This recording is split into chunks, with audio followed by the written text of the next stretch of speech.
to find out.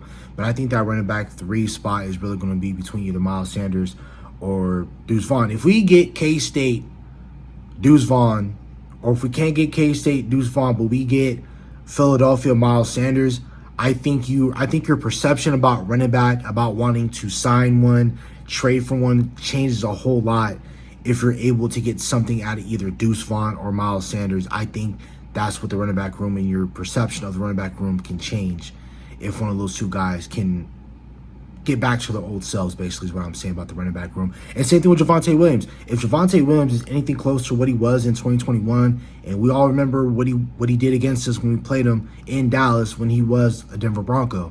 So if any of those 3 running backs I just named reach their full potential or go back to them old selves, I think, again, you feel entirely different about your running back room than you would just maybe a month ago, 2 weeks ago.